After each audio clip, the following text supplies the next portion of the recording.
When you start a sentence with you and you're talking about somebody else, what you're also setting up in that dynamic is for that person to feel defensive. You're setting up a dynamic where the person that you want to speak with and you actually want to share something about yourself is now going to feel defensive and ready potentially to be shamed. And that is how arguments or fights, however you want to call them, that's how they start. And that's how they continue on, and that's how they escalate, and that's how they become explosive. A series of you statement, you statement, you statement, you statement. And I call it the passing of the hot potato of shame. Shame on you for doing that, and shame on you for doing that, and shame on you for doing that. And now you've got this battle, and not one person has actually valued themselves to make an I statement and say, I am feeling this way. How much different a conversation would be if somebody started a sentence with I. It doesn't put the other person on the defensive. It lends itself to the possibility of that person really being curious to say, well, what is it that you want to say about yourself? Because they're in safe territory. You're not talking about me, so that's good. You're talking about yourself. And I don't need to be defensive because you're telling me you want something. It takes a certain confidence. It takes a certain self-love. It takes a certain self-nurturance. And it takes a certain vulnerability to say, I would like. And it's the formula for intimacy. So when you cross that line and you go into the you territory, try and remember that you're putting the person that you're speaking about on the defensive potentially to be shamed. You've lost the connection with yourself.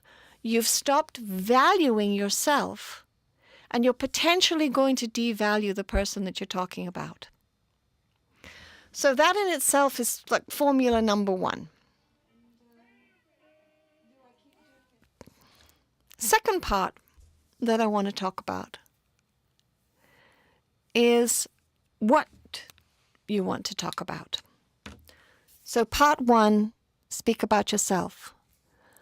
Part two is don't bring in history.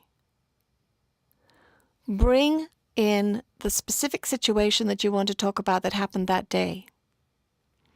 So if you're storing up months and years of rage that you haven't communicated about, it's not appropriate that you blame your partner for that which you haven't spoken about.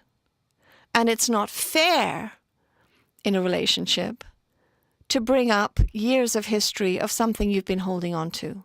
It's not fair. And it's dirty play, and it's abusive. And more than that, it's painful and shaming and hurtful for the other person. So if something happens on any given day, talk about what the event is of the given day, and specifically talk about that. When you talk about whatever the event is that you want to talk about, the synergistic piece that I spoke about at the beginning of the show is talking about the event that happened on that day, not that it happened 3 weeks ago and then it happened 10 months ago again. That's gone. What happened on that day and how you felt about it. So if something happened that caused you pain, if something happened that frightened you, speak about that. It's not okay to say, you frightened me. It is okay to say, that event that happened caused me to feel fear. We impact one another. We have to realize in our relationships we impact one another. We can't necessarily know what feelings are going to be evoked within the person in our life. What might cause fear for somebody might also be painful for somebody else, might also be lonely for somebody else. The feelings that we have are our subjective experience. They're not universally the same across the board. So it's not okay to say, well, he felt that way as well. You don't know what the other person might have been feeling. You know what you're feeling, and that's good enough. That matters. So talk about how you're feeling and use feeling language. Use hurtful. Use the language of painful.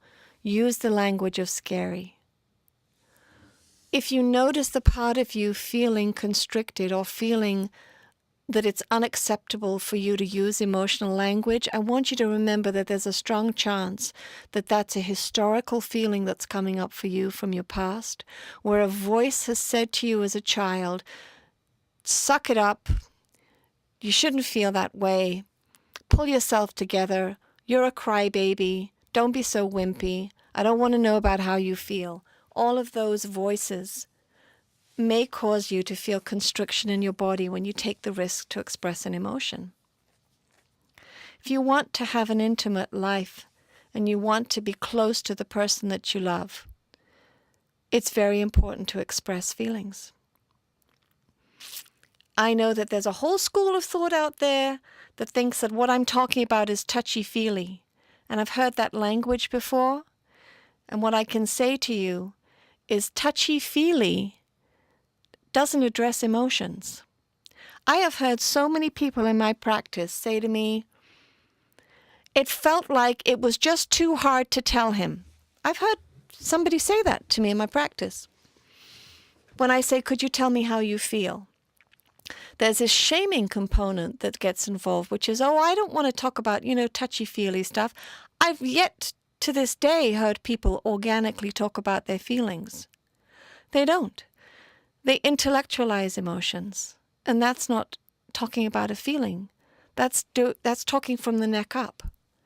That's addressing fear unconsciously, where there's a voice that says unconsciously it's not safe to talk about real feelings.